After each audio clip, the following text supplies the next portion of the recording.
Bom dia, Patrícia. Bom dia, professora, tudo bem? Tudo. Professora, o seu assessor de sessão, o João Horácio, ele já está entrando, tá bom?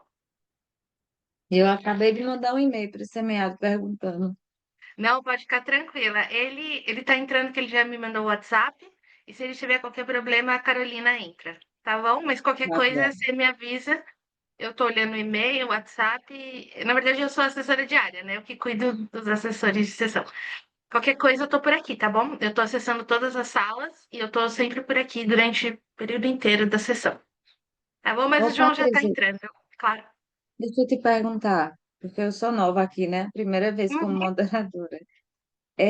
Provavelmente eles vão entrar atrasados, porque falta o quê? Eu digo os 7 minutos. apresentadores dos artigos, né? Ah, é. Eles vão entrar às 8 horas, em ponto. Ah, estão entrando já. Pronto, porque eu perguntei, espera um pouquinho, ou eu já começo a apresentação. Eu acho que você pode esperar ali uns 5 minutinhos até terem todos os apresentadores. Se o apresentador não, o autor, na verdade, né? Ele não chegar até uns 15 minutos, pode desconsiderar a participação dele, que dificilmente ele vai entrar novamente. Mas a gente tenta aguardar. O João Horácio está entrando daqui a pouquinho, que vai assessorar, ele sabe. Ele é bem tranquilo, ele vai fazer toda a ordem ali dos trabalhos, te ajudar a cronometrar o tempo. São 15 minutos de apresentação por autor e por volta de uns 7, 10 minutinhos ali de discussão e ele vai controlar, ele vai te ajudar em tudo. Tá bom, muito obrigada. Tá bom? Imagina, qualquer coisa eu volto. Tá bom. Bom dia, todo mundo. Ótima sessão para vocês. Bom dia, bom dia. Dia, bom dia a todos. Bom Obrigado. dia, Luan, Jadson, Bom dia, professor Patrícia, tudo bem? tudo. Eu já vou combinando aqui com vocês, a gente vai seguir a ordem que o semeado colocou lá, os trabalhos. Então, o primeiro vai ser o do Luan, o do Jadson é o terceiro, Perfeito. tá certo? Eu estava tirando dúvida porque sessão às 8 horas da manhã eu nunca tinha tido experiência, né? Aí eu perguntando a ela se os autores não chegassem, o que é que a gente faria? Se a gente começaria ou se esperaria um pouquinho? Perfeito. Sessão de madrugada, assim, é pouco raro. É, só vai ter a gente aqui. Eu dou aula à noite aqui na universidade, aí 8 horas da manhã pra gente é um horário que você tá fazendo qualquer outra coisa, principalmente dormindo. É, aqui também não tem, não, de manhã o curso. Aqui só é tarde e noite. Aí dá aula até 10, 10h20. É, aí para acordar de manhã é complicado. Eu tenho uma pequenininha, qualquer coisa ela aparece aqui. Então, bom Vocês estão saber, porque eu bem? também tenho um aqui que ele gosta de aparecer na reunião, apresentação, assim, sempre dá o ar Ah, da graça. tá dormindo, mas nesses dias acorda cedo, né? Que não precisa. É, quando é assim, rapidinho eles aparecem. É.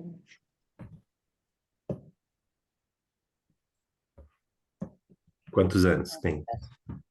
A minha fez 7. 7. Idade muito boa. Meu também tá com 5. Assim. A minha já entende mais, né? Quando eu peço assim, filhinha, não, ela já sai. Com 5 é Já mais sabe. difícil. É. Ele gosta de vir ver o que tá acontecendo, aí vai embora, deixa o desenho dele. Aí sai, né? Bom dia, professor João. Oi, bom dia. Estamos entrando também. Bom dia a todos. Já estava Professor, preocupada. não, eu tinha como 8h30 o horário da sessão e eu ia entrar, e até estava marcando aqui no meu Zoom para entrar daqui 5 minutos ainda. Por isso que eu estava aguardando. Mas tudo certo. Ontem, eu não sei se a senhora observou, só para nós combinar uma coisinha aqui que acho que ajuda. Quando faltam os 5 minutos, eu estou botando um sinalzinho sonoro. marcando os últimos 5 minutos, para não interromper. Ontem eu cheguei a interromper algumas vezes. Então, quando ouvirem um sinalzinho sonoro, baixinho, não vai incomodar, espero, indica que estamos a 5 minutos do encerramento. Pode ser? O professor João não ouvi não ontem. Opa, não ouviu? Ontem não chegou a Não, ouvir? não. Tá certo. Eu vou ampliar um pouco, talvez, o volume, mas É, eu pretendo não interferir, eu achando que o sinal só já ajuda as pessoas a se posicionarem. Podemos até fazer um teste. Temos tempo? só temos dois autores até então. Sim, somos quatro, né? Devemos ter quatro apresentações. Até agora dois. O É. João. Bom Aí dia, se o João. Bom dia, professora. Bom dia, já falei com os autores. Sobre os autores que não aparecerem, eu acho que vocês podem começar normalmente pela ordem aqui, né? Que a gente vai começar pelo Luan, depois o Janderson, e os outros dois autores são o 3 e o 4 da lista aqui, né? Se vocês, para a gente ser justo, né, e todo mundo ter o mesmo tempo, se vocês quiserem começar ali por volta das 8 horas, já pode começar com o Janderson. Se os outros autores não aparecerem até umas 8h15, 8h20, pode desconsiderar a participação. Ok. Beleza? Ok. Beleza. Então, ó, gente, excelente sessão, João. Qualquer coisa eu tô por aqui, só me dá uma luzinha que eu venho aqui. Ok, obrigado. Obrigada, gente. Excelente sessão, autores, excelente apresentação para vocês e muito sucesso. Obrigada. Tchau, tchau. O senhor quer testar, professor João? Vou O... ver aqui. Vou tentar aqui, enquanto Ontem eu aguardamos. não ouvi, não. Sim, eu deixei bem baixinho mesmo de propósito. Mas vamos ver.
Tá dando para ver?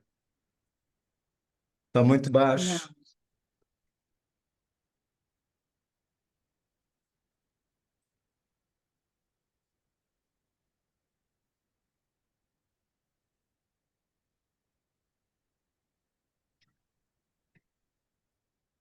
Tá muito baixo.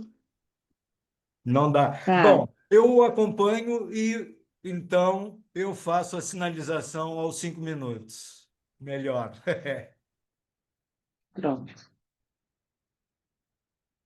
Podemos começar, professor João? Eu Ou estou espera? pronto. Só um minutinho, tenho que colar uma mensagenzinha para eles. Só Sim. um minutinho. Hum, vou entrar. Deu 8 horas já, né? Não, podemos, eu vou fazendo aqui a mensagem para depois nós fazermos a avaliação ao final. Eu vou colocar no chat. Podemos começar. Vamos. Então, novamente, bom dia, sejam todos muito bem-vindos a esta sessão, tá? Na sala 25, com o tema Sustentabilidade e Desempenho das Organizações. São 4 trabalhos que serão apresentados aqui. Aí 15 minutos vocês têm para apresentação e ali por volta de 7, 10 minutos para a gente discutir um pouquinho o trabalho. A gente primeiro apresenta, né? A ordem vai ser vocês apresentam e a gente discute. Aí o segundo apresenta e a gente discute. Pode ser assim? Então eu convido o Luan para apresentar. Boa apresentação, Luan.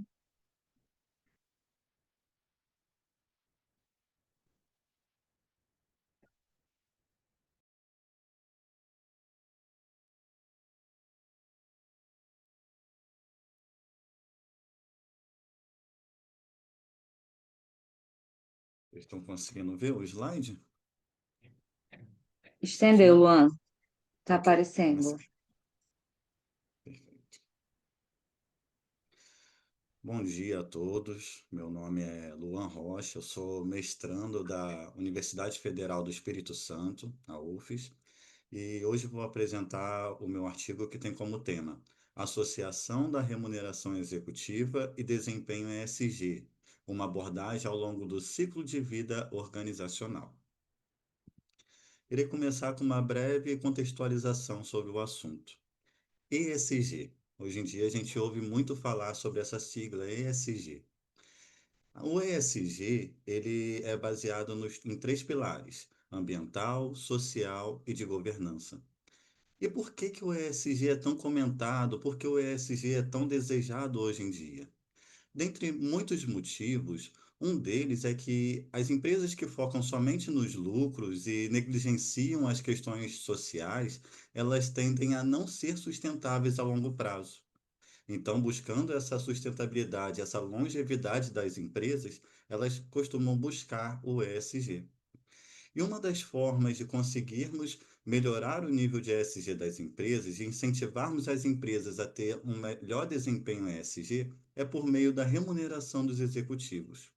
O aumento da remuneração dos executivos, como incentivo à adoção de práticas sustentáveis, tem se mostrado uma estratégia relevante para incorporar critérios ESG na administração de empresas. Então, essa associação entre remuneração, aumentar a remuneração, a fim de conseguir um melhor desempenho ESG, é o que nós vamos estudar. E essa associação ganha um destaque ainda mais por ser estudada concomitantemente com o ciclo de vida organizacional. Ciclo de vida. Quando nós ouvimos essa palavra, talvez nos remeta ao ciclo de vida humano, de nascer, crescer, se desenvolver, envelhecer e morrer. Talvez nos remeta a isso. E assim como no ciclo de vida humano, em cada fase da nossa vida nós temos um objetivo, algo que nos motiva, algo que nos consome o nosso tempo, os nossos recursos. Por exemplo, às vezes um jovem, o tempo dele é mais voltado para conseguir se formar na faculdade. Alguém mais de idade já está numa situação mais madura da vida e ela foca mais em curtir a sua aposentadoria, curtir a sua família. Então, em cada estágio desse, a pessoa vai alocar o seu tempo e o seu recurso em determinadas atividades. As empresas, elas também passam por ciclo de vida organizacional. E esse ciclo de vida organizacional vai moldar o que as empresas vão gastar mais o seu tempo, vai moldar a estratégia empresarial, onde ela vai alocar os seus recursos e o seu tempo naquele determinado momento. O ciclo de vida que nós usamos foi a classificação de Dickinson 2011, onde separa em 5 estágios: introdução, crescimento, maturidade, turbulência e declínio. Esses estágios eles têm características diferentes. Por exemplo, no nível de crescimento, as empresas elas buscam ter uma expansão rápida, visto que têm investimentos mais significativos. Já no estágio de turbulência, as empresas começam a passar por dificuldades financeiras e têm que se reorganizar internamente. Enquanto no estágio de declínio, há uma diminuição acentuada das vendas e as empresas precisam se reinventar a curto prazo. Então, esse ciclo de vida é o que nós vamos estudar como a estratégia da remuneração executiva influencia o nível de ESG em cada etapa desse ciclo de vida, em cada estratégia que a empresa pode tomar. Diante disso, nós chegamos ao objetivo geral, que é analisar a associação da remuneração executiva no nível de ESG das empresas em diferentes estágios do ciclo de vida. Algumas contribuições eu trouxe pelo menos duas. Uma teórica, que é ampliar a teoria do ciclo de vida, que, junto com a temática da remuneração executiva, do critério ESG, que é um campo ainda pouco explorado sob essa ótica. E uma segunda contribuição, em termos práticos, vai colaborar com formuladores de políticas corporativas por fornecer evidências que podem orientar a implementação de incentivos remuneratórios alinhados à sustentabilidade, ajustados a cada momento em que a empresa estiver passando, em cada ciclo de vida. No referencial teórico, nós consideramos que a remuneração executiva tem sido vinculada ao desempenho ESG como forma de alinhar os interesses dos gestores às metas sustentáveis. E ali foi apresentado algumas pesquisas anteriores. Por exemplo, nós tivemos o resultado de Cohen, de Gall, onde obtiveram uma associação positiva entre essas variáveis. Já a pesquisa de Borghesi, Mazulis e Reza não conseguiram nenhuma significância estatística, enquanto Degenhardt e Ferrell obtiveram o resultado oposto, uma associação negativa. Diante disso, nós chegamos à primeira hipótese, que é a remuneração dos executivos exerce associação positiva no desempenho ESG. Posteriormente, no referencial teórico, nós abordamos um pouco as particularidades do ciclo de vida. Nós abordamos que os diferentes estágios do ciclo de vida vão influenciar diretamente fatores como a escolha de estratégia, alocação de recursos e a capacidade de gestão da empresa, assim como mencionado por Dinkinson em 2011. Nessa área, Abdel Montal e Abdel, em 2016, estudaram se o ciclo de vida dos produtos interfere na adesão a incentivos à sustentabilidade na remuneração executiva, mas eles não obtiveram resultados estatísticos. Então, diante dessa lacuna e da ausência de estudos que englobam os ciclos de vida, nós chegamos à segunda hipótese, que é a remuneração dos executivos exerce associação positiva no desempenho ESG em diferentes estágios do ciclo de vida empresarial. Metodologia. A amostra é composta por empresas listadas na B3 durante o período de 2019 a 2023. Nós utilizamos a regressão por método dos mínimos quadrados ordinários e as variáveis utilizadas foi a variável dependente ESG, a variável independente, que foi o log total da remuneração executiva, e as variáveis de controle, que foram o tamanho da empresa, ROA, folga financeira, crescimento de vendas, lucro por ação, quantidade de executivos, idade média dos executivos e porcentagem de mulheres executivas. Posteriormente, nós dividimos a amostra em 5 em cada estágio do ciclo de vida, e o ciclo de maturidade foi o que obteve a maior concentração de observações, com 250 observações, e rodamos a regressão para cada estágio desse. Resultados. Primeiro, nós testamos a associação direta entre remuneração executiva e nível de ESG. E nessa regressão, a remuneração executiva, ela teve um resultado que não foi significativo ao influenciar o nível de ESG.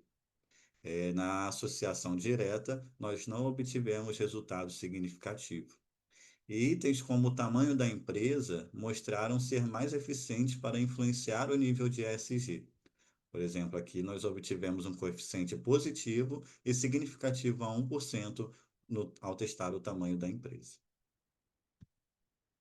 Na regressão por ciclo de vida organizacional, nós dividimos em 5, nós obtivemos significância estatística no estágio de turbulência. Então, no estágio de turbulência, ao aumentar a remuneração executiva, há uma associação negativa no nível de ESG. Ou seja, ao aumentar a remuneração executiva no estágio de turbulência, o nível de ESG diminui. E isso nós conseguimos uma significância estatística de 10%. Uma possível explicação para isso, a teoria dos ciclos de vida nos ajuda a ter, é que no estágio de turbulência, a empresa ela precisa se reinventar rapidamente para não ir para o estágio de declínio. E investir na estratégia de remunerar os executivos não vai trazer, no curto prazo, a mudança drástica que a empresa precisa, visto que o ESG ele sempre é associado a benefícios a longo prazo. Diante disso, chegamos à conclusão. Ao analisar a associação da remuneração executiva no nível de ESG das empresas em diferentes estágios do ciclo de vida, nós concluímos que a primeira hipótese foi rejeitada, pois não houve associação positiva entre a remuneração executiva e o nível de ESG. A segunda hipótese também foi rejeitada, porque encontrou-se foi o inverso do esperado, foi uma associação negativa no estágio de turbulência e os demais estágios foram sem significância estatística. Uma contribuição. Estamos a 5 minutos. A contribuição é que mostra que os ciclos de vida, eles não influenciam para a eficácia da estratégia da remuneração executiva, o que ajuda os formuladores de políticas corporativas nas suas decisões quanto ao estágio a adotar para aumentar o nível de SG das empresas. Além disso, os resultados também mostram que outros fatores, como o tamanho da empresa, têm uma eficácia maior ao querer aumentar o nível de ESG da empresa. Algumas limitações da pesquisa são que a análise do índice ESG diferente pode ser uma limitação, uma sugestão de pesquisa futura, uma série temporal mais longa e a aplicação de modelos dinâmicos para captar melhor a persistência da variável dependente também pode ser algumas sugestões. Aqui eu trago algumas referências, como trouxemos no meio dos parágrafos, Abdomental, Corrente, Ixo, Moreira. Muito obrigado pela atenção de todos.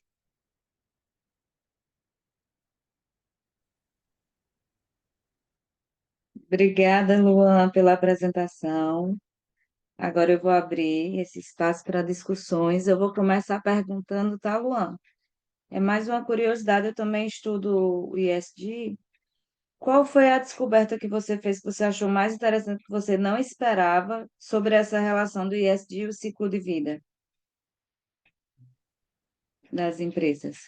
Olha, eu esperava que, pelo menos no estágio de maturidade, tivesse uma influência positiva, porque esse estágio, as empresas elas estão no nível financeiro mais consolidado, elas focam mais em distribuir lucros, elas focam mais em estratégias a longo prazo, porque elas já são consolidadas no mercado, o seu produto já está consolidado. Então, eu esperava que nesse estágio, visto que os benefícios de ESG são mais vistos a longo prazo, tivesse essa estratégia da remuneração exercesse a associação positiva. Tivesse uma força maior, né? Não. É, isso aí. Bom dia a todos. Bom dia, professor Sérgio. Professor Patrício, professor João, desculpe pelo pequeno atraso. Minha cabeça era 8h30. Bom dia. Bom dia, Ô, Luan, parabéns. Eu cheguei às 6h12 na sua apresentação. Quando você fala que a variável dependente é ESG, é ESG performance, né? O ESG, como foi É a o, escala? o ESG Score da Thomson Reuters, que agora ele segue o consolidado, os 3 pilares. É performance ou é um indicador, então? É um indicador. Um Variável indicador. contínua de 0 a 100, que é uma escala Ah, que mede o ESG. tá certo. Realmente é estranho, né? Não ter apresentado alguma correlação com esse ciclo de vida. Eu acho que poderia, no trabalho, não sei se o trabalho deve ter assim não só focar na que houve a significância negativa, que também já é um achado esdrúxulo, né? entre aspas, mas no período de maturidade, porque nas empresas com maior maturidade é de esperar que a SG esteja mais desenvolvida, né? Um pouco mais, né?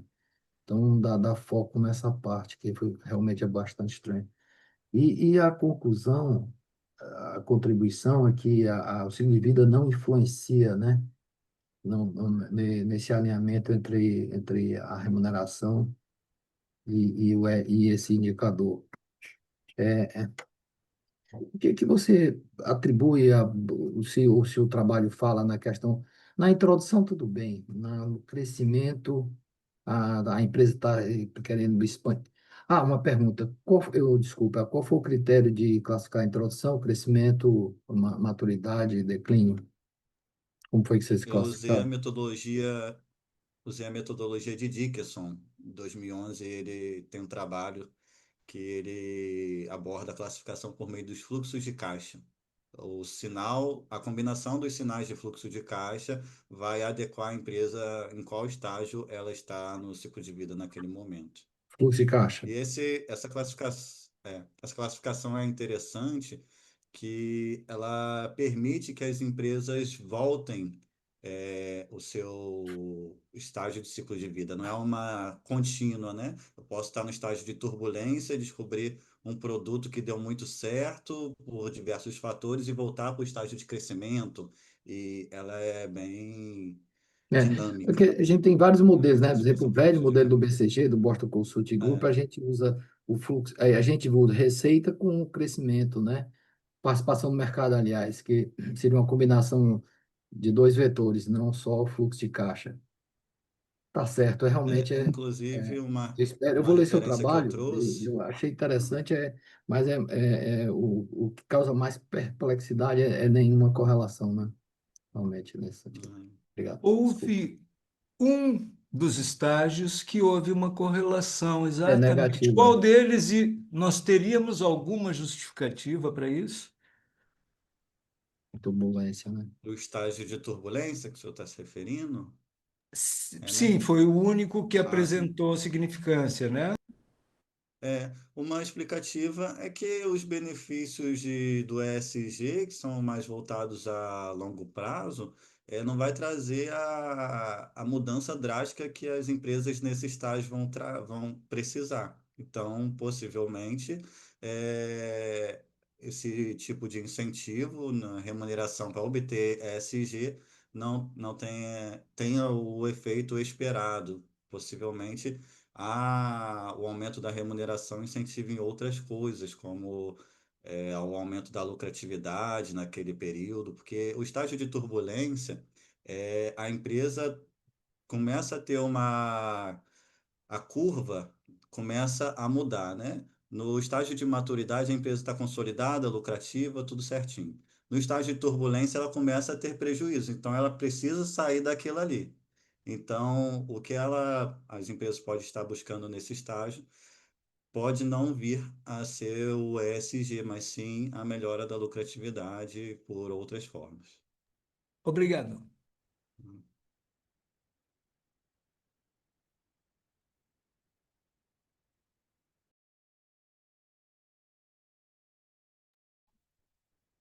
Temos mais alguma pergunta? Professor João, não tem os autores do próximo. Ok, É o vamos. Leon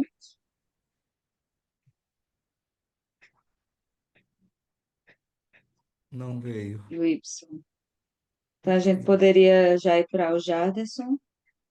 Vamos, né? Já passou o tempo que a Já gente passou. também daria para aguardá-lo, né? Então vamos adiante. Pronto, pois parabéns, Juan. E agora vamos para a apresentação do Muito Jadson. bom. Uma Também gostei do seu apresentação, artigo. Jadson. Perfeito, professora Patrícia. Deixa eu compartilhar aqui então minha tela.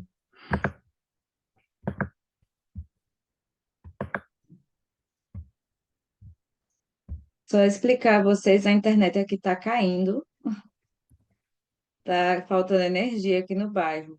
Aí qualquer coisa o professor João, ele conduz sem mim, tá certo? Perfeito, estamos aqui.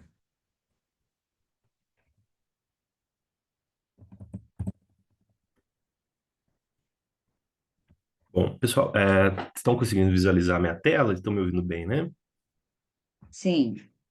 Bom, perfeito. Então, agradeço muito a oportunidade de estar apresentando esse trabalho aqui no CEMEAD, né? Agradeço a professora Patrícia, professor João e os demais aí, o Luan, que me antecedeu na apresentação, né? Parabenizar também pelo trabalho. Esse trabalho intitulado aí Práticas ESG e o desempenho econômico-financeiro das empresas listadas no Índice de Sustentabilidade da Brasil Bolsa e Balcão. Ele é um trabalho, na verdade, encabeçado aí pela Marcela, né? Ela é mestranda do programa de pós-graduação em administração aqui da Universidade Federal de Lavras. Ela é orientada pelo professor Francis Val, que também fui orientado por ele, né? Então, hoje eu sou professor aqui do Departamento de Administração Pública, junto com o professor Darcy, que também colaborou aí na pesquisa. O trabalho da Marcela, eu digo trabalho da Marcela porque ela encabeçou, né? Nós colaboramos, mas o trabalho é capitaneado aí por ela, né? Então, o trabalho do início da pesquisa da Marcela, está iniciando o mestrado agora, e né, a gente já percebe, lendo o trabalho aqui do Luan, a gente já percebe uma diferente maturidade dos trabalhos, é bem interessante de se verificar. Bom, o trabalho ele parte, primeiro, dessa importância que o ESG vem conquistando, né, especialmente depois aí de 2005, do relatório publicado pelo Banco Mundial, né, e pelo Pacto Global. A gente observa essas iniciativas ganhando um peso maior e conquistando o mercado, e isso vem, né, impactando de diversas formas no cenário econômico e nos mercados de uma forma geral. E a gente acha que é muito importante, nós aqui da academia, né, darmos a nossa contribuição e procurar entender como esses elementos vão evoluindo e quais são os efeitos, né, que eles vão estabelecendo também. Então, o objetivo da pesquisa é investigar a relação entre os desempenhos ESG e o desempenho econômico-financeiro das empresas listadas no Índice de Sustentabilidade Empresarial, né, o ISE B3. E para isso a gente fez a leitura aí de alguns trabalhos que versam também sobre esse tema e que exploraram as relações existentes entre esses indicadores de ESG, essa performance ESG e o desempenho empresarial, especialmente em relação à rentabilidade, o retorno propiciado para essas empresas que estão listadas em bolsa. Então, nós organizamos o referencial teórico desse estudo em duas sessões. A primeira sessão foi abordada a origem do conceito ESG, e como vem evoluindo e como vem impactando o ESG nesses mercados. E numa segunda sessão nós abordamos esses índices de ESG que são que vem também evoluindo, que vem procurando, né, compreender e quantificar de alguma forma esse desempenho dessas organizações, né? Para tanto, a gente entende que as principais referências aí contidas no nosso referencial teórico, as referências que contribuíram mais na análise dos nossos resultados, né? São aí os estudos do Borsato, Baggio e Brum, de 2023, de Monteiro dos Santos, 2020, e Scaldini e Libonati, 2021. Vocês vão perceber que esses estudos vão estar mencionados aqui nas nossas análises dos resultados. Também auxiliando a gente a algumas definições metodológicas do trabalho. Bom, como a metodologia do trabalho, primeiro, né, uma classificação, né, se enquadra como um estudo descritivo e explicativo, então a gente procurou primeiro trazer um cenário, uma análise de cenário tanto desses indicadores ESG, né, tanto desses valores dessas empresas, dessas dimensões que são mensuradas ali na B3, e também da rentabilidade dessas empresas, né? A gente procura trazer um perfil dessas entidades para a gente procurar compreender em que cenário que a gente estava estudando. Então, trata-se de uma pesquisa documental, e a análise que a gente dá para esses dados, né, trata-se de uma análise de estatística descritiva e também uma regressão linear múltipla com dados em painel. A gente vai explicar um pouco mais os detalhes na sequência. Bom, a amostra que constitui essa pesquisa como eu mencionei, de dados de empresas listadas no ISB3, mas, né, infelizmente a gente não consegue os dados de todas as empresas, especialmente nesse período, 2021 a 2024, que foi o recorte adotado para pesquisa. E aqui, como a gente não teve acesso a um banco de dados, como a Economática ou outro desses bancos de dados pagos, a gente acabou indo no tradicional método de buscar as informações lá na Comissão de Valores Mobiliários, né? Então, extraindo as planilhas e fazendo aquele esforço braçal mesmo de extração dos dados, ao mesmo tempo que a gente perde um pouco de tempo para realizar esse trabalho. Eu entendo também que tem um lado positivo de você também ter mergulhar, conseguir entender bastante o cenário na medida que você tem que avançar sobre esses dados de certa forma, garimpar alguns desses dados ali na CVM, né? Então, nós extraímos dados cadastrais econômico-financeiros das empresas listadas no Índice de Sustentabilidade da B3. Basicamente, a gente identificou aqui por esses dados da CVM, né? O CNPJ, a identificação da empresa e também os dados relativos às demonstrações contábeis financeiras, né? Porque como a gente trabalhou com ROA como medida de rentabilidade, esses dados foram úteis para a gente. E nós obtivemos dados, né, dos score ESG das empresas listadas no ISB3, lá na plataforma ESG Workspace da B3.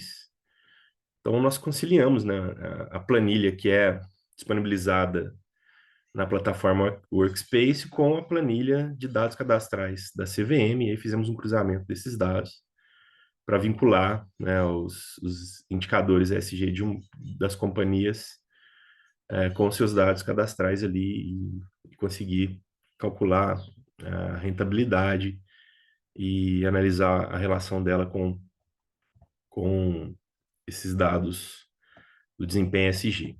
Bom, como eu mencionei, o nosso recorte temporal é 2021 a 2024, então são 4 anos aí, a gente obteve um painel desbalanceado, né? Então a gente percebe a inserção de mais empresas ano a ano no índice, né, no ISB3.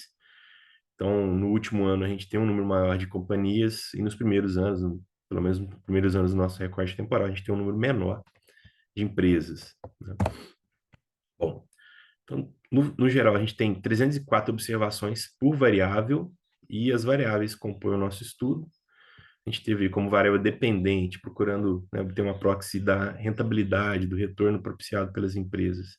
A gente utilizou o retorno sobre o ativo, né, o ROA, e como variáveis independentes, foram utilizados o capital humano, a governança corporativa e autogestão, modelo de negócio e inovação, capital social, meio ambiente e mudança do clima, mudança climática, que são esses scores obtidos pelo levantamento realizado pela B3, né? Então, a gente tem aí seis construtos, né, que refletem os 3 pilares ESG das companhias. Bom, a análise dos dados, nós realizamos aí uma estatística descritiva, como eu mencionei, e também empregamos modelo de análise de regressão linear múltipla, com dados em painel, e aí nós testamos esse conjunto de dados para o modelo Bullet, para o modelo de efeitos fixos, e o modelo de efeitos aleatórios. E nós utilizamos, então, o software RStudio, né, na versão 2024, para realizar esses testes, e também fizemos alguns testes aí de robustez do nosso modelo. O modelo testado com melhor aderência foi o modelo de efeitos aleatórios, né, que também já causou uma certa surpresa. A gente, a princípio, entendia que o modelo de efeito fixo seria mais adequado. Bom, nós temos algumas estatísticas já como resultados aí da pesquisa, onde conseguimos observar, né, que esses dados, né, a respeito dos scores ESG, a gente observa uma certa homogeneidade desses dados, com desvio padrão relativamente baixo em relação à média, né? Enquanto para o ROA, a gente já observa aqui uma certa heterogeneidade, né? A gente tem dados com um desvio padrão, né, proporcionalmente elevado, se a gente considerar aí o valor da média. Então, a gente entende que os diferentes perfis de rentabilidade das empresas, né, e também a gente não fez uma divisão por setor, né, que talvez seja uma indicação para estudos futuros, né? Então, a gente tem diversos setores aí, né, diversos perfis também, inclusive de distribuição societária, né, de composição societária. A gente tem companhias estatais, companhias não estatais, financeiras, não financeiras. Então, isso eu acho que está refletido pelo ROA que a gente obteve aí na nossa amostra. Bom, Temos mais 5 minutos. perfeito, professor. Vou me manter no tempo aqui. Bom, e aí, como resultado, né, do nosso modelo de regressão, a gente observou que o modelo, primeiro, ele tem um baixo poder de explicação, e eu acho que isso também reflete outra necessidade aí para estudos futuros de incorporar variáveis de controle, né? Mas, de qualquer forma, foi possível, né, observar aí o efeito dessas variáveis que refletem o desempenho SG dessas companhias, ah, indicando que, né, a partir da análise individual das variáveis, que só uma variável, que seria meio ambiente, que se mostrou significativa, né? Mas para a gente já é um resultado que já nos propicia, né, algumas análises. Em especial, a gente pode observar, né, que comparado a estudos anteriores, como por exemplo de Silva e Macena, né, verifica-se uma relação, né, no caso deles, eles analisaram pelo ROA, mas verificou-se uma relação significativa, né, positiva. Então, a gente observa, né, no caso deles, né, essa dimensão foi a dimensão social, no nosso caso, meio ambiente. Então, a gente percebe que esses resultados, eles ainda precisam de um amadurecimento e que a gente pode desenvolver estudos para tentar entender melhor esse contexto dessas companhias e o desempenho SG e o desempenho financeiro também dessas entidades, mas que já são resultados comparáveis e que, né, possuem aí algumas contribuições, né? Então, a gente conclui que o pilar meio ambiente foi o que apresentou uma relação positiva com o ROA, né, das empresas listadas, e esse resultado cumpre o nosso propósito, né, permite a gente concluir o nosso objetivo geral de analisar os efeitos dessas variáveis sobre o desempenho financeiro, verificar que essas variáveis de fato possuem influência sobre o desempenho financeiro dessas empresas, né, a rentabilidade dessas empresas, e também permitir essas comparações com outros estudos, né.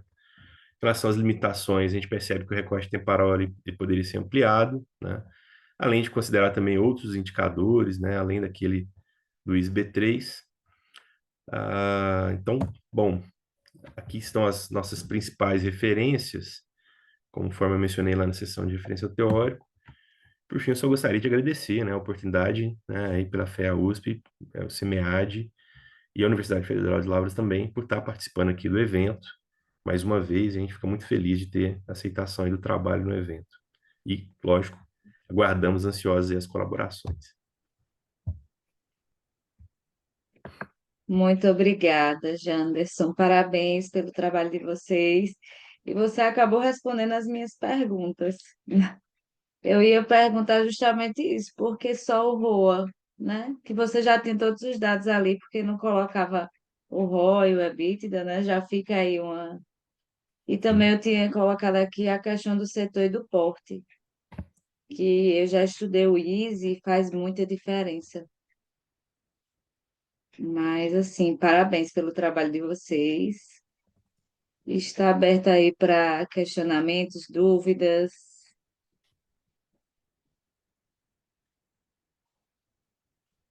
O João acho que está com o Oi, microfone fechado. isso. Nós temos assim como argumentar sobre o efeito sobre o meio ambiente, assim uma justificativa, alguma coisa que nos esclareça, porque esse indicador foi o único, né, que apresentou a significância. Bom, pessoal, eu acredito, né, que, assim, aí, mas isso não está no contexto do trabalho. Essa análise não foi Perfeito, desenvolvida, perfeito. tá? Mas eu acredito que tem muito da questão do impacto desses construtos, eu acho que até da relevância que é dada para cada um dessas dimensões do ESG. Essa é a minha visão. A gente está desenvolvendo esses trabalhos, né? Porque, só para comentar também, a Marcela, como mencionei, ela está iniciando o mestrado agora. Ela, por acaso, é minha esposa, e eu tenho acompanhado bastante o desenvolvimento dela, né? E ela está realizando agora uma outra pesquisa relacionada à participação acionária, né, de investidores institucionais, utilizando também esses indicadores ESG como variáveis independentes, e tem encontrado resultados parecidos, semelhantes, né, como as variáveis relativas ao meio ambiente, como mais influentes aí sobre essa participação. Então, eu não sei se, né, eu acho que convém, né, um estudo sobre isso também, do porquê essa variável, né? Mas no contexto desse trabalho, a gente não tem essa análise ainda, vou ficar devendo mesmo a resposta. Obrigado. Só parabéns, professor Janderson, parabéns para sua esposa. Eu também, assim, acho que poderia dar luz depois à questão da governança, porque Sim, é a cara de ESG, né? A questão do que o E e o S tem muito a ver com a responsabilidade social e os demais modelos. Agora, a governança, que é meio que o coração da ESG, não ter, não ter assim um alinhamento com relação à variável dependente, né? Desempenho financeiro, poderia ter uma. Aí eu vou na mesma linha do professor João Horácio, por quê, né? Que não houve isso, né? Mas parabéns pelo estudo, né? Porque, de qualquer forma, a governança ela engloba questão financeira, stakeholders, né? A parte dos acionistas e transparência também, né? Mas talvez seja bom dar uma olhada na métrica de como eles calculam esse indicador e tentar ver alguma explicação, nem que seja qualitativa, né? Mas foi mais na linha do professor João Horácio aí. Parabéns. perfeito, professor, agradeço aí pela contribuição.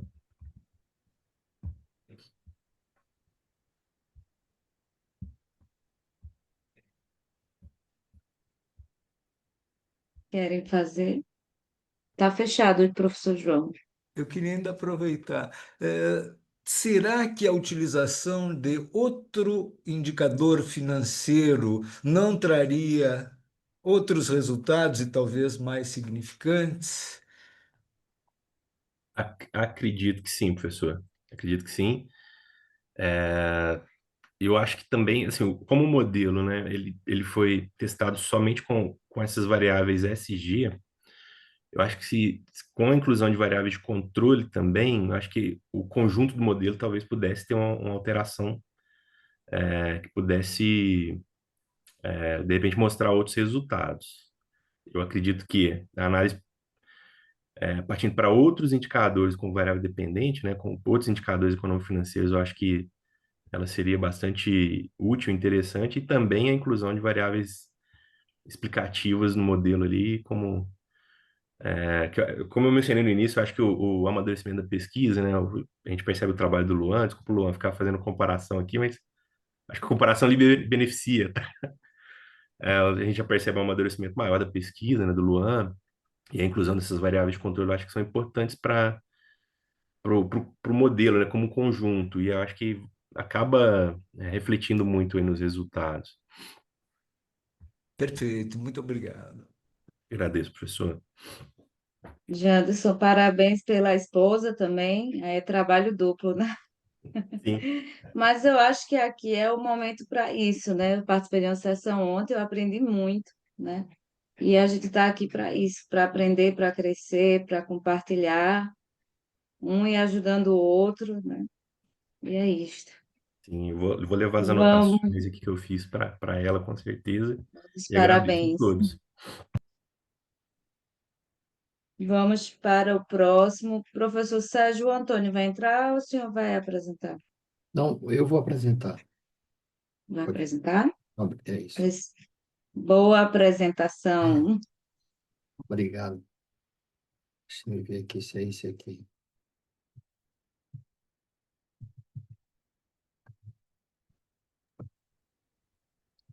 Tá dando para ver aí, né? Tá Ah, sim, só Sim, não foi pro perfeito. primeiro agora. tá, obrigado. Bom, então, bom dia a todos. Eu agradeço aí. Eu já estou bem familiarizado com a professora Patrícia, professor João desde ontem, né? Prazer conhecê-los. A gente também tem aprendido muito, professora Patrícia, com essas sessões. Bom, esse trabalho é da dissertação de mestrado do Rafael, né? Antônio Rafael da Silva. Eu fui orientador no mestrado profissional.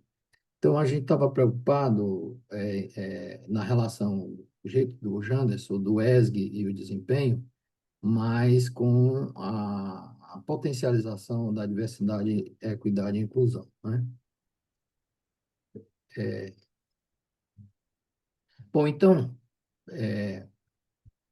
com relação à lacuna da pesquisa, né, tem alguns estudos que sugerem essa que a adoção da equidade, diversidade e inclusão, ela seja dentro da relação entre ESG e performance, é, ela tem uma certa potencialização nessa relação, né? E tem também alguns outros estudos que procuram dizer que há uma necessidade, como o estudo de Papagana, Papaganorgos, é a necessidade dessa triangulação. Então, a gente, na lacuna, a gente adensa bem essa discussão e para poder justificar o nosso estudo. E a gente também foi no foco das empresas da lista da B3, né, em função de toda a gente também ter o ESG, se a gente indo na camada superior, né, das empresas da B3, que tem diretores institucionais, relações institucionais, RI para responder, e também elas, se elas não tiverem essa noção de diversidade, equidade e inclusão, imagine na camada mais média ou abaixo. Então, a gente foi na creme de la creme, né, das grandes empresas brasileiras. Bem,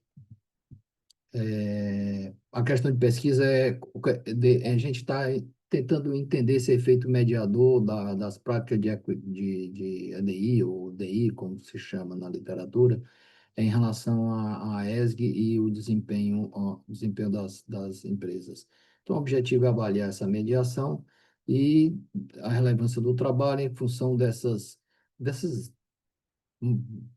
busca, porque está muito ainda em evidência essa questão das desigualdades entre gêneros, orientação sexual e outras variáveis específicas com relação à diversidade, equidade e inclusão, que já é realidade no mercado. Ontem a gente viu um trabalho, né, na nossa sessão que ainda está imaturo, mas existem muitos já movimentos com isso, com relação a preocupações como IBGE, Ethos, IPEA e OCDE, com relação a essa questão de diversidade e inclusão, que inclusive faz parte de ODS. Bom, aí é o nosso modelo conceitual. Aparentemente, o diversidade, equidade e inclusão, ela estaria dentro do S, né?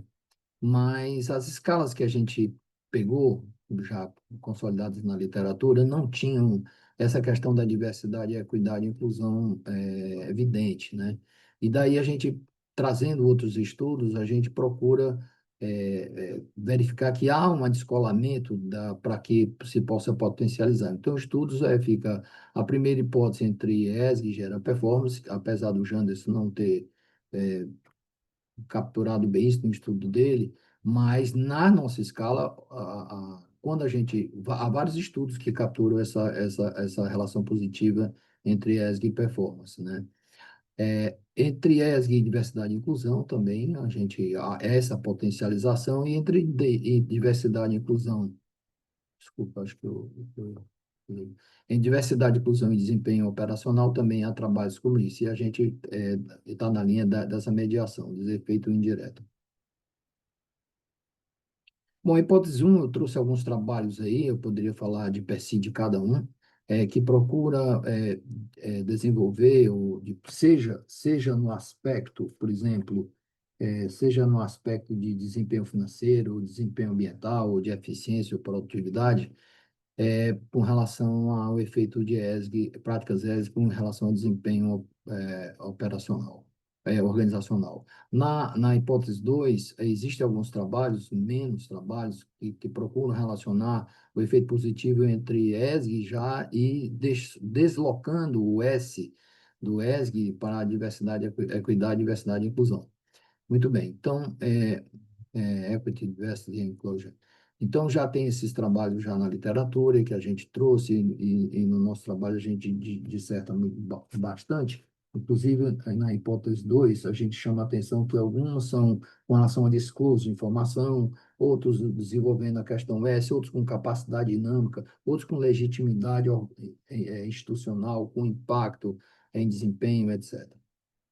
Na hipótese 3, a gente tem também essa questão quanto mais práticas de diversidade e inclusão geraria desempenho, a princípio a gente pode imaginar que não, porque ainda seria um tabu, ainda seria uma imaturidade, ainda seria está em crescimento, parafrasear aqui o Luan, está em introdução ou em crescimento essa questão, mas já temos alguns trabalhos que já ratificam isso, né? E aí eu poderia destacar que também tem trabalhos com produtividade, eficiência, capacidade, inovação, inclusive, desempenho organizacional, desempenho financeiro e reputação, né? Essa legitimidade e reputação. Imagine se descobrir que uma empresa não trabalha bem essa questão de diversidade, né? Além de entrar na justiça, a empresa pode até fechar, né? Pipa mídia e por tudo mais. É um risco altíssimo não valorizar a diversidade, a equidade e a inclusão, eu diria. E na hipótese 4, essa mediação já tem alguns trabalhos que procuram também discutir essa questão e tentar destacar esse do S, do ESG, que não é tão bem capturado, essa questão da diversidade e inclusão, como uma variável específica, um construto aí, como diz o doutor Janderson. Muito bem. Então, o método foi quantitativo, explanatório, houve uma revisão de literatura na Basecamp, né, que tem Web of Science, Cielo, ProQuest e tantas outras, né, Scopus, EBSCOhost também, com apoio também do Google Scholar, aqui e ali. No Google Scholar a gente foi pelo títulos e mais foi pelo Abstract. E aí também alguns websites, né, na Bolsa de Valores, CVM, IBGE, IPEA e a ONU.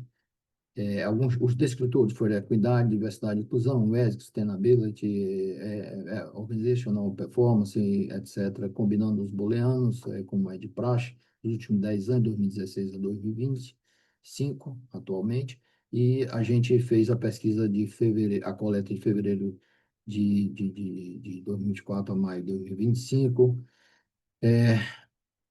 através de carta, etc., encaminhamento de Google Drive, uma escala de 5 pontos, tipo Likert, né? Então, a gente usou a escala de ESG, de Liang et al., que ele usou nas bolsas da Coreia, e a escala de EDI, foram em empresas também nessa área, e desempenho. O método, bom, ainda no método, a gente fez a questão do translation, back translation, fizemos uma validade fácil com 5 companhias, uma da Bovespa mais N1, Bovespa mais N2, e novo mercado N2 e N1. E fizemos também a questão do Common Method Bias, né, para a gente ter uma ideia da garantia da resposta, o anonimato, e também com aquele teste T que a gente faz dos primeiros respondentes com os últimos, e os respondentes foram os diretores de relação de RI. Nós tivemos 766, aí eu me lembrei que o Janderson falou, Janderson, na B3 tinha 2.333 empresas, 1.881 tinha informações incompletas, 49 informações inconsistentes e outras informações incompletas, e sobraram 471. Aí nós fomos igual a você. Aí nós fomos na CVM, tinha 2.561, 1.774 canceladas, uma suspensa, aí tivemos 786 aí sobraram 491. Aí 491 da CVM e 471 da B3, a gente fez o alinhamento, conseguimos 766 empresas. Das 766, nós tivemos 70 empresas de resposta. Muito bem. Aí no G-Power, a gente teve, com F2 015, dois preditores, né, chegando de diversidade, equidade, inclusão e ESG em desempenho, em um poder de 0,80, a gente sugere 68 casos. Claro que os autores pedem 2 ou 3 vezes a mais, mas a gente conseguiu 70 muito custo, realmente é a primeira limitação, como é que as empresas que têm relação institucional, eu acho que eles têm, assim, puxa, de novo, chega um questionário desse pessoal para responder, acho que eles já não ficam, aí a gente tem que ficar ligando, é complicado. E a gente também fez o teste fator de Raman, né, para poder, seria abaixo de 59, deu 39, então a gente seguiu em frente. Professor Fizemos teste Sérgio, piloto com estamos a 30 5 minutos. respondentes, 5 minutos. A nossa escala, o alfa de como foi acima de 0,7, a SPSS, a gente não teve Miss Bella nem Outlier, a gente usou o Smart PLS, com relação à análise descritiva, dos 70 respondentes, 48% são gerentes, 21, etc., 30% diretores, e etc. Das 70 empresas, as 17 é o novo mercado, é, 3 ao nível 1, 2 nível 2, e não dava para fazer uma variável de controle nesse sentido, porque em alguns clusters tinham poucas empresas. Opa, acho que eu passei um pouco aqui a mais. Bom, aí uma coisa que eu ia perguntar até o Janderson, se a gente usado o coeficiente de variação, quando você divide o desvio padrão sobre a média, até 0,30 fica legal, de acordo com Fábio e Belfiore. Então, eu fui fazendo rapidamente o cálculo nas suas e vi que a maioria estava bem em desvio padrão e média, né? O coeficiente de variação não havia uma variabilidade tão grande com relação a seus desvios padrões, estava bem. Bom, aí nessa rodagem aí a gente tem o alfa de Crombo, coeficiente de confiabilidade, AVE e DIF, todos dentro da, por exemplo, a alfa de Crombo tem que ser acima de 0,708, o coeficiente, o coeficiente de computabilidade entre 0,7 e 0,9, a AVE acima de 0,5, o VIF abaixo de 10, alguns preconizam abaixo de 5 para ficar mais, mas todos estão muito bem. E nossa variável discriminante também é abaixo de 0,85, e no caso nosso Q2 acima de 0, então tudo indo bem. E o nosso coeficiente ajustado, o R2, poder de explicação do modelo, seria no EDI, no equidade de chegada, que é dependente da ESG, seria 0,27 e 0,37, que são realmente dois fenômenos, dois valores excelentes. Bom, então, é assim. Então, o que é que aconteceu? Dentro desses reflexivos aqui, dos modelos, que a EDI ela tem 3 subconstrutos. Esses 3 subconstrutos, elas são, se há uma valorização interpessoal, tá certo? Daí grupos marginalizados, se há uma representação organizacional de inclusão dos grupos marginalizados e se há uma antidiscriminação nos grupos marginalizados. Então, nessas variáveis aqui de cada subconstruto deu muito bem, e também dentro dos subconstrutos, que até porque faz parte desse modelo. É, bom, então essa base aqui entre ESG e desempenho foi do Valdo Jansen. Não, quando entra EDI, ela não é, se a gente faz sem o EDI, ela realmente ela é significativa. Quando entra o EDI na mediação, então essa relação aqui da base desse triângulo, ela não foi significativa, então é que a gente diz que foi uma mediação total e não parcial. Então, houve uma mediação total entre ESG, EDI e desempenho operacional. Esse é o trabalho. Então, alguns autores que realmente o que aconteceu foi a falta de apoio dessa ESG com desempenho nacional, com a entrada, porque esses modelos, com qualquer entrada de alguma coisa, já podem mudar as coisas, né? Muita, qualquer variável dessa pode, às vezes, perturbar o modelo.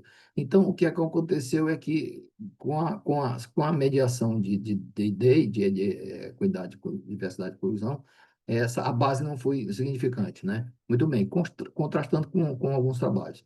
as demais foram suportadas, e aí a gente tem, assim, quase que como uma pré-conclusão de que daí essa prática medeia essa relação, e a gente pode destacar como um aspecto que está em grande desenvolvimento. Claro que o estudo Janssen é longitudinal, o nosso é estático, e aí, nesse caso, a gente verifica que já está havendo uma maturidade e desenvolvimento nas empresas do andar de cima com relação à equidade, diversidade e inclusão, que é um achado muito importante, eu diria.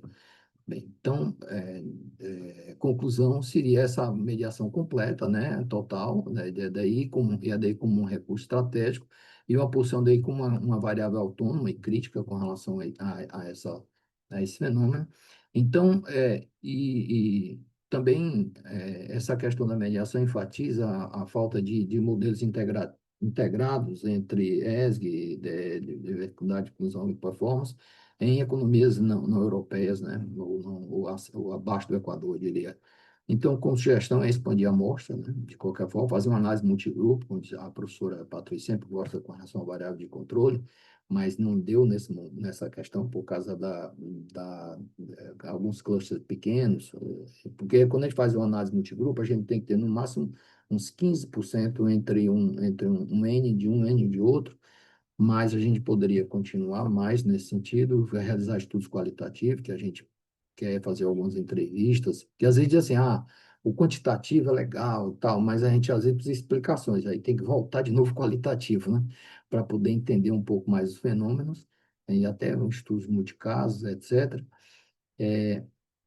E também diferentes contextos organizacionais de outros níveis de maturidade. Aí lembra o trabalho do Luan, né? Em outros níveis de maturidade está a introdução, crescimento e desenvolvimento. Aí quando o Luan trouxe essa pesquisa, eu fiquei, eu não vou nem meter nisso, que não está dando certo. Mas quem sabe no nível de DEI, né? No nível de diversidade, inclusão, e da empresas privadas e públicas e tantas outras coisas. Bom, aqui a escala, a escala também está no trabalho. A escala do desempenho já foi diferente, assim, vendas, desempenho, fatia de mercado, o nível de investimento, satisfação dos trabalhadores, satisfação dos trabalhadores e dos clientes. Então, é dentro dessa escala do preto e pilar que eu achei interessante, simples, univariada, mas muito boa de medir. Agora, com a limitação de que como é a escala de 1 a 5, tipo Likert, né? Então, é autorrelato, né? Essa é a grande limitação do trabalho. Então, muito obrigado. Desculpe aí se o tempo passei um pouquinho. Parabéns, professor Sérgio, e ao Antônio, né, o outro autor. É. E agora eu abro E, aliás, o as Antônio, uma coisa interessante, professor, eu chamei de Rafael, mas ele só se chama de Antônio. E eu continuo Ah, chamando de Rafael, eu mas já ele fui olhar se tinha escrito certo. Aí eu vou lhe chamar de Silva agora, que agora é Silva, né? Com o sobrenome Antônio Silva. Renato Rafael. É Renato Rafael de Silva, meu nome é Antônio. Tá. Ele deve ter as razões dele, né? É. Eu ia perguntar Um justamente nome a questão bonito, do né? Antônio controle. Renato Rafael. Hum? Pode ser chamado por três. É. E ele só tem um sobrenome, porque eu Eu acho ia que Antônio. perguntar. Ele perguntou justamente a questão do controle. Se controlando por setor e porte, não consegue trazer mais significância. A Mas gente é uma colocou, curiosidade mesmo, tanto como eu fiz para o Janderson. a gente colocou, a gente colocou como sugestão para próximas pesquisas, como era um trabalho de mestrado, de profissional, a gente parou aí, que já é um trabalho usando modalidades de equações estruturais para um mestrando, já é de bater palmas, né, para ele, bom, eu até estou dando uma puxada de orelha nele, porque executivo é assim, ele é executivo de uma grande companhia internacional. E até a gente defender e fazer submeter para uma revista, ele estava. Agora ele não para no avião. Então, eu digo, vamos lá continuar mais gente, com ele ou sem ele, não, eu vou tentar fazer com essa variável aí de controle. Mas E o índice de a diversidade não é questão do muito N é trabalhado, completa. né? A questão do Nzinho aqui é completa. O N entre cada. A gente podia dentro da sua ideia, a gente podia juntar, por exemplo, eu podia juntar aqui Bovespa, empresa de Bovespa mais N1, N2 e Novo Mercado versus N2 e N1, para a gente ver se dá um balance que não seja tão díspare, né? E a gente podia fazer uma análise multigrupo, por exemplo. Boa. Eu vou fazer isso, professor. Querem fazer uma pergunta, falar com o professor Sérgio? Professor João, tá fechado o microfone. O estudo traz novas assim, percepções em relação à literatura sobre a questão, sobre o assunto. Boa, professor. Os estudos sobre dessa mediação de diversidade, equidade e inclusão não são tão claros quanto o nosso, tá certo? A gente tentou um pouco tirar leite de pedra para poder justificar essa mediação. Eu diria que é o primeiro assim mais arrumadinho e no mundo e na América Latina, O modelo é usando muito. usando 100, né? Modalidades de equações estruturais. Sim, eu Eu gostei do talvez modelo. tenha usando outras metodologias quantitativas diferenciadas. Mas usando o 100, eu diria que nessa triangulação, que é um risco, né? A princípio, até eu fui mostrar para um executivo de uma empresa, ele disse, mas já está dentro do S, é normal, né? Aí a gente tentou mostrar alguns autores Até se você for ver a escala, professor, rapidinho, a escala de diversidade, de diversidade, equidade e inclusão, a gente não percebe bem... Não, de ESG, desculpe, olha só. A sua empresa estabelece gestão ambiental. Então, é gestão. Dá para ver aí, gestão ambiental? Eu estou riscando aqui. Gestão Sim, ambiental. Dá sim. Desempenho ambiental. Proteção ambiental. Proteção aos consumidores. Participação na melhoria do ambiente de trabalho. Participação dos parceiros e competidores no alinhamento, né? Direitos, né, dos stakeholders. Aqui, independente, inside, a monitoração. E aqui, a opinião dos stakeholders, reflexo na gestão. Quer dizer, cadê aí o EDI? Né? Então, a gente ficou sem saber, entre o E, o S e o G, a gente não tinha. Então, a gente destacou uma e procurou trazer autores para isso, mas você foi bem no coração, professor João, a sua pergunta. No coração. obrigado. Querem fazer mais alguma pergunta? Parabenizar o professor Sérgio também pelo desenvolvimento da pesquisa, né? Como ele mencionou aí, o trabalho de mestrado realmente tá num nível muito bom, né? Assim, de utilização do modelo muito robusto, né? E para ser muito sincero, professor, eu já tinha visto a utilização dessas equações estruturais com dados, como diz, não utilizando essas escalas, né? Não utilizando medidas escalares. Eu achei bastante interessante também a possibilidade do uso. E parabéns aí pela aplicação. E assim, né, talvez uma sugestão também para os próximos estudos, porque aquele levantamento, inclusive, que a gente utilizou no nosso trabalho, que a Bovespa faz, a B3 faz, o levantamento ali que fica disponibilizado no Workspace, eles têm lá o questionário que é aplicado e tem todas as respostas por lá também, né? Talvez permitiria algum tipo de comparação com o banco de dados, né, que o professor tem com o que eles têm ali de métricas e de variáveis que eles trabalham. Eu sei que lá realmente eles não têm essa variável, eles não têm esse tipo Essa de escala. abordagem, né, sobre vamos dizer, esse construto também da inclusão. Eles têm uma série de perguntas lá, tem todo o descritivo de todas acredito que o professor já deve ter visto isso por lá, mas eu acredito que seria bastante interessante um trabalho com esse tipo de comparação, assim. Então, parabéns aí. Sucesso na Engraçado continuação é do quando a trabalho. gente não usa o EDI, Janderson, professor Janderson, o ESG gera performance. Então, aí quando a gente coloca o EDI como mediador, olha só, olha o coeficiente quanto deu. 0,14, bem baixo, de 0 a 1, tá certo? Usou 0,5, 0,5, 0 a 1, 0,5, tá excelente esses dois coeficientes. 0,29 também, porque quando a gente começa aqui não foi significante, você multiplica essa por essa. Mas se ela for significante aqui, aí seria parcial, aí a gente teria que multiplicar esse coeficiente por esse e ver se é maior do que esse. Se fosse maior do que esse aqui, do coeficiente dessa relação direta, então a gente diria que houve uma mediação parcial. Nesse caso, com a introdução do EDI, que poderia ser uma. Por que que com a introdução do EDI, aí talvez a gente teria que ver até estatisticamente, por que que matou essa relação direta, né?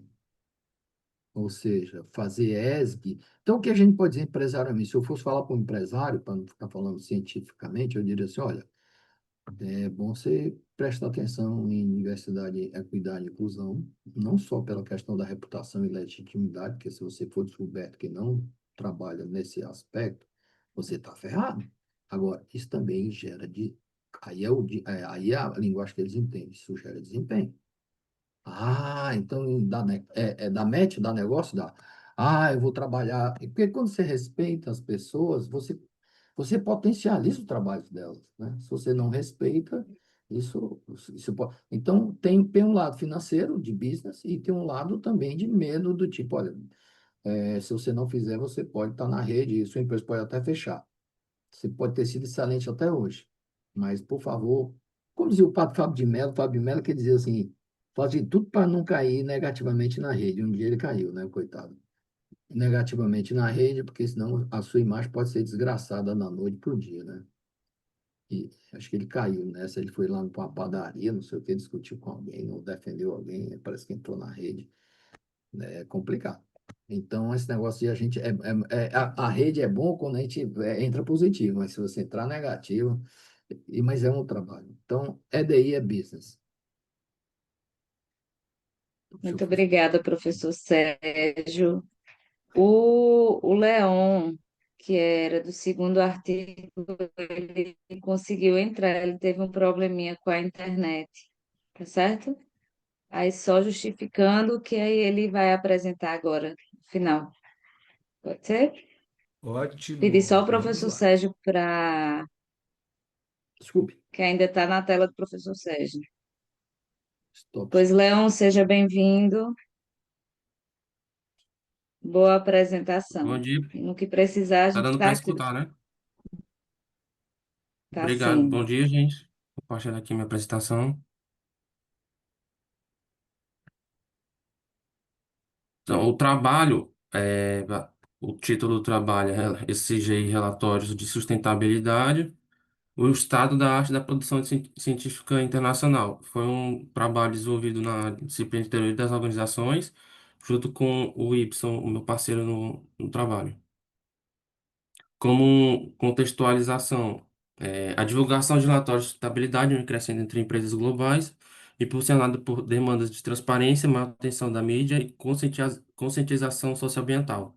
As organizações vêm ampliando o escopo e o desenvolvimento das divulgações não financeiras com o intuito de demonstrar compromisso com ações responsáveis e sustentáveis. Nessa perspectiva, o conceito SG surgiu através da proposta do Pacto Global das Nações Unidas, em 2004, a fim de orientar os diretores a respeito da importância de fatores financeiros e não financeiros que impactam a sustentabilidade e o desempenho organizacional no longo prazo. Isto posto, a adoção de relatórios de sustentabilidade é essencial para empresas que valorizam a ética e a responsabilidade socioambiental. A utilização desses relatórios representa uma resposta institucional, ampliação da conscientização social bem como a pressão exercida por stakeholders que demandam transparência das organizações quanto aos impactos da atividade sobre o meio ambiente e a sociedade. Assim, esses informes que abordam o desenvolvimento sustentável são mecanismos de comunicação corporativa onde as organizações demonstram comprometimento com as práticas sustentáveis. Como justificativa, a acadêmica, apesar do avanço da temática SG no meio corporativo e na agenda regulatória de diversos países, ainda há múltiplas associações, conceitos pouco explorados pela produção científica, evidenciando a importância de um levantamento que permita analisar o que foi produzido e orientar novas estratégias de pesquisa.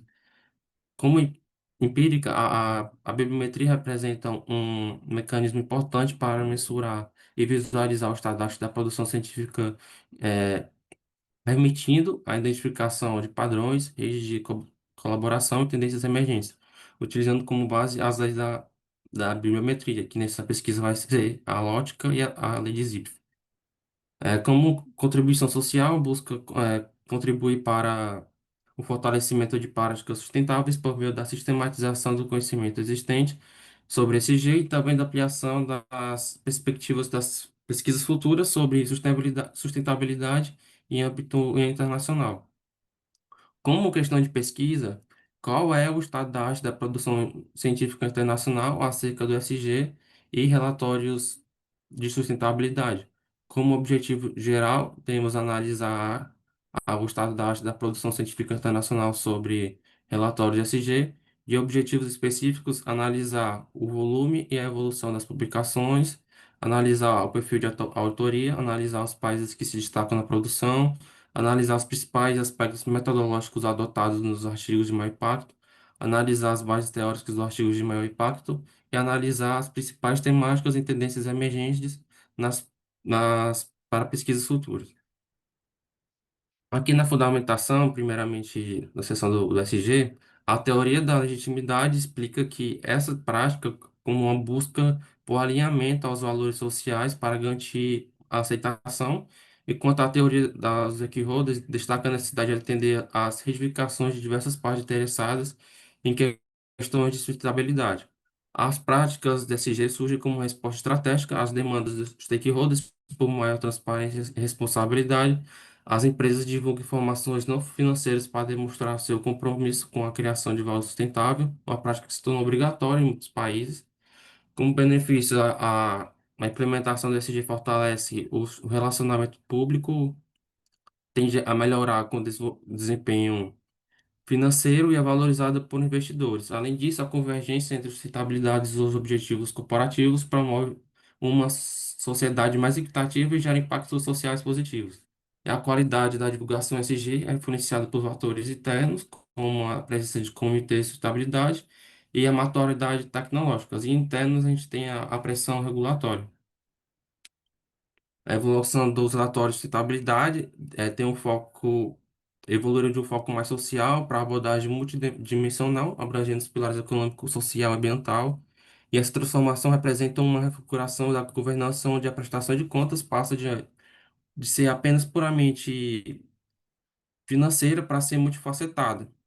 E também destaca-se a padronização, né, para conseguir a grande consistência, o framework do Global Report Initiative, que é o GRI, consolidou-se como um padrão mais utilizado globalmente, e ele visa melhorar a qualidade, o rigor e a relevância dos relatórios como base do conceito do Triple Bottom Line, fornecendo princípios para medir a informação no financeiro. E os desafios da divulgação, a proliferação de muitos frameworks, como o GRI, o SASB e o TCFD, gera sobrecarga para as empresas e a falta de harmonização entre elas dificulta a comparabilidade. A convergência futura de padrões como o SSB é vista como uma possível solução para essas lacunas.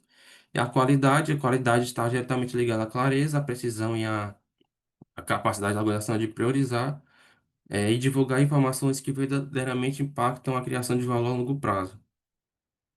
Aqui trago alguns estudos empíricos, né? A primeira foi a pesquisa de Combs, e ele aplicou a teoria do mercado de limões para mostrar como a simetria da informação e a falta de regulação podem levar a relatórios de baixa qualidade, práticas simbólicas, minando a credibilidade da divulgação do SG.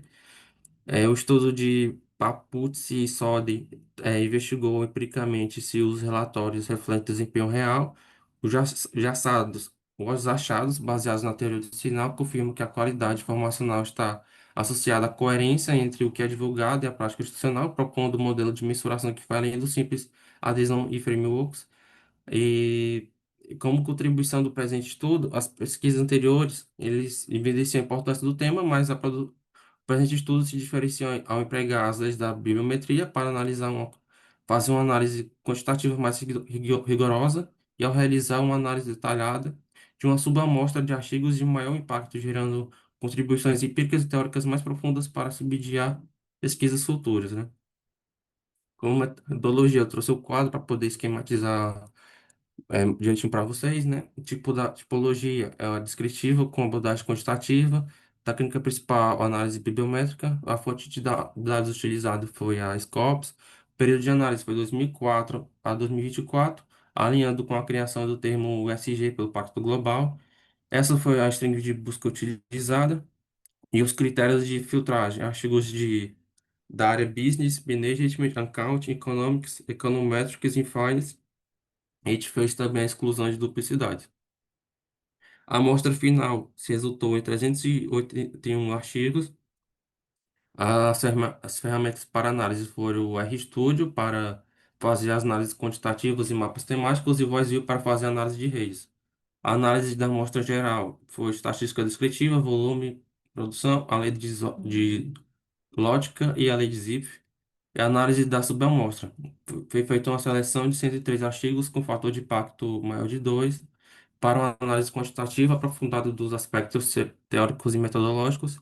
E o procedimento de subamostra foi uma leitura orientada, organização em quadro-síntese e posterior codificação e categorização e agrupamento temático com suporte do Microsoft Excel.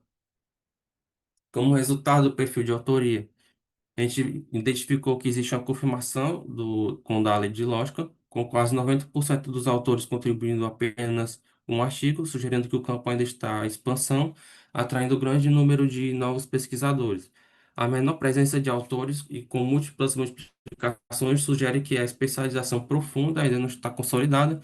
Este cenário é coerente com as abordagens ainda fragmentadas observadas na literatura, que tendem a incentivar contribuições pontuais em vez de uma produção individual extensa. Na figura 2, a gente traz já a lei de Zipf, né, que traz novamente uma confirmação da lei. A lei afirma que poucos termos são muito frequentes, enquanto a maioria dos termos é muito rara. Nesse sentido, o eixo Y mostra a frequência, quantas vezes a palavra-chave aparece no seu conjunto de dados, mas a escala logaritmo é o eixo X mostra a posição da palavra-chave. Quando ordenados por frequência, também uma escala logarítmica. As palavras-chave localizadas no canto superior esquerdo são temas nucleares da pesquisa. A longa linha dos pontos na parte inferior à direita do gráfico representa a grande maioria das palavras-chave que tem baixa frequência e alto ranking. São termos muito específicos de nicho que aparecem ou apenas uma ou duas vezes na base estudada. Em seguida, a apresentação aqui, os países com maior que se destacam na produção científica, a concentração em países desenvolvidos e em grandes economias emergentes, Itália, Reino Unido, Espanha e Estados Unidos lideram em grande volume de publicações, reforçando as simetrias estruturais já apontadas na literatura, influenciadas por políticas públicas de fomento, maturidade econômica e inserção do SG nas agendas locais. A predominância de publicações em países como Itália e Índia sugere fortalecimento de escolas de pensamentos locais. Estudos empíricos também destacam que essa dinâmica diferenciada entre países desenvolvidos e em desenvolvimento, como os BRICS. Leon, O Brasil estamos a 5 minutos. certo. O Brasil se destaca na América do Sul como principal contribuinte regional. A liderança de países europeus e asiáticos pode estar ligada a marcos regulatórios mais avançados. E aqui tem o mapa temático, né? Os motores são os sistemas centrais e bem desenvolvidos, como Sustainability e Corporate Strategy, que servem como fundamentos conceituais. Os de nicho são especializados, como Carbon Emission e também Public Policy. Temos emergentes do declínio, que são o quadrante inferior esquerdo, que são Economic Development, Carbon Emission e Public Sector. E quadrante superior esquerdo está com os temas de nicho como Laws e Legislation, Public Policy e Greenhouse Gases. E aqui, na nossa rede de concorrência de temática, que evidencia uma rede de conceitos interligados, temos como Sustainability Development, Sustainability Reporting e Sustainability funcionam como ponto de desconexão. A topologia de redes de clusters temáticos como a gestão corporativa, incluindo corporate governance, stakeholder theory e corporate social responsibility refletem a base teórica clássica do campo, a mensuração dos impactos de sustentabilidade com ênfase na performance financeira e na performance de sustentabilidade. E aqui são os aspectos teóricos, né? A gente percebe que existe uma predominância na utilização na teoria dos stakeholders e também muitos, muitos artigos analisados não utilizam teorias diretamente mencionadas. Eles apelam mais para uma revisão da literatura na concentração de artigos empíricos. E também, em seguida, tem a teoria da legitimidade, teoria institucional, teoria da agência, teoria da sinalização, teoria baseada em recursos, a teoria fundamentada e a teoria da dependência de recursos. Em seguida, que as principais dimensões de ESG abordadas foram a ambiental, a governança corporativa, a social, a sustentabilidade corporativa, a responsabilidade social, gestão de stakeholders, as ODS, a inovação, o greenwashing e o waste político. E principais temas relacionados a relatório de estabilidade, desempenho, transparência, o próprio GRI, a econômica, gestão de cadeia de suprimentos, divulgação, sustentabilidade corporativa, regulamentação, gestão ambiental, gestão de riscos e outros temas também. Com aspectos metodológicos, a gente vê que existe uma grande predominância na base adotada do GRI, com cerca de 19% de frequência, mas também existe uma predominância no Refinitiv, na Bloomberg e na Fortune Global 500. Já nas técnicas de dados, de análise de dados, não existe uma forma clara assim, de técnica predominante, com a predominância de 29% de outras técnicas. Existe também aqui uma predominância na análise de conteúdo, com 22%, análise de regressão 13%, estatística descritiva 9%, revisão da literatura 8%. Continuando, agora com perfil de autoria. A análise temporal revela uma tendência de crescimento contínuo, confirmando o amadurecimento e a crescente importância do tema SG na comunidade científica.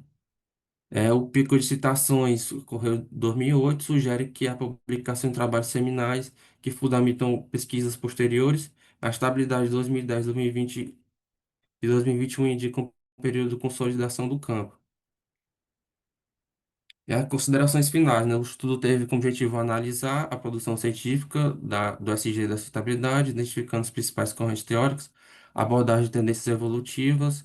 Os resultados demonstram que esse é um campo de pesquisa em expansão e maturação, cujo volume de publicações cresceu nos últimos anos, refletindo a crescente importância do tema nas agendas corporativas e regulatório social, que também revelou uma transição de uma base teórica voltada à justificativa da sustentabilidade para uma abordagem mais pragmática e integrada, focada em medir, gerenciar e validar o impacto das práticas ESG. Do ponto de vista teórico, confirma a dominância da teoria dos stakeholders de legitimidade como principais arcabouços explicativos da divulgação de informações não financeiras. Também a presença de uma corrente empírica e não teórica indica que o campo atingiu um nível de maturidade que permite geração de conhecimento com forte.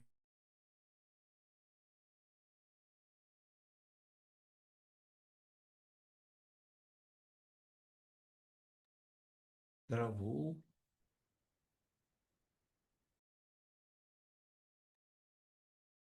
Aqui travou também. Leon?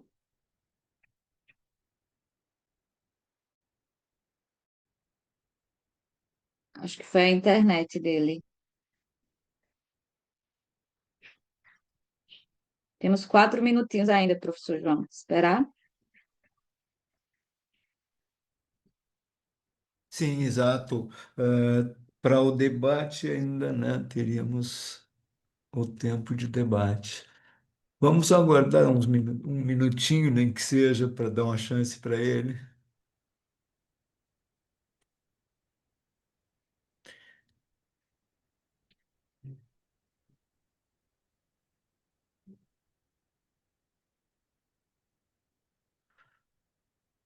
Parece que ele caiu de vez.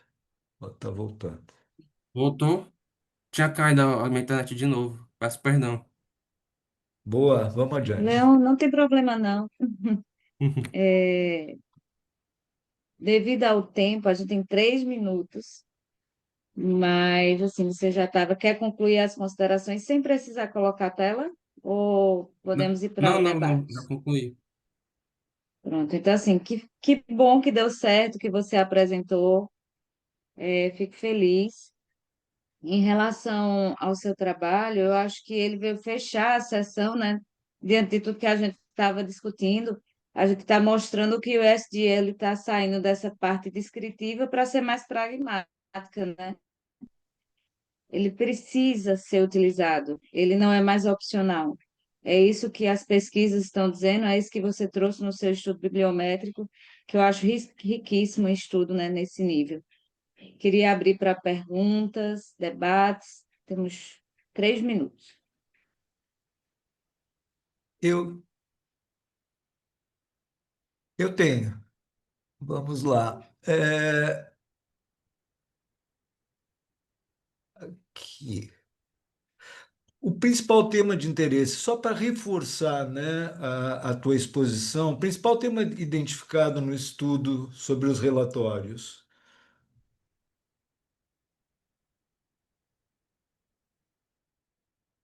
Eu não entendi direito a O pergunta. principal tema de interesse apontado pelo estudo, só reforçando a tua exposição. Certo. Basicamente, eram estudos que se concentravam na questão da avaliação de desempenho das empresas, né? Principalmente questão da bolsa de valores. E como o estudo trouxe estudos internacionais, então teve uma base muito grande, né? Trouxe, por exemplo, artigos da Índia, artigos da Hong Kong. Não existe uma predominância assim de um país certo, mas predominou mais essa temática. Além disso, avaliação, análise de transparência dessas empresas e utilizando também a base de dados do GRI, né? Quanto às dificuldades e limitações, metodológicas, o que que tu poderia destacar? Eu digo que a nossa base de dados foi usada somente a Scopus, e caso ela pode ser ampliada, né? Utilizando também a Web of Science, a SPEL, para também ter uma análise mais nacional também. E metodológica, eu acredito que ela poderia utilizar a lei de Bradford para completar as 3 leis principais da bibliometria. Obrigado, satisfeito. Obrigado. Querem fazer alguma pergunta? Luan, Janderson, Kaique, que está aqui também. Só elogiar. Trabalhos bibliométricos sempre é um desafio e sempre muito ricos. Muito, muito bom mesmo. Muito obrigado. Também só para Então, né? E a gente à tarde também vou apresentar um trabalho também de revisão e muito bom ver que, né, tem mais gente labutando aí também com esses problemas. só gostaria de agradecer aqui ao final a todos. Parabéns pelo trabalho, pelo desempenho e pela dedicação aí à pesquisa e desejo muita sorte a todos aí nessa caminhada de pesquisa. Obrigada, professor João, aí pela parceria. Agradeço também a todos. Uma boa semana, bom dia. Foi um excelente, momento para, absorver bastantes conhecimentos esses 2 dias. Obrigado, professor Patrícia. Peço só que vocês avaliem a sessão, tá certo? É importante para o evento. Pois então, aproveite aí o evento e o que precisar, estamos à disposição, tá certo? Agradeço ao professor Patrício, professor João pela condição dos trabalhos, né? Os colegas também. Muito Parabéns a obrigado a todos. todos, foi muito bom. Tchau, tchau. Tchau, tchau.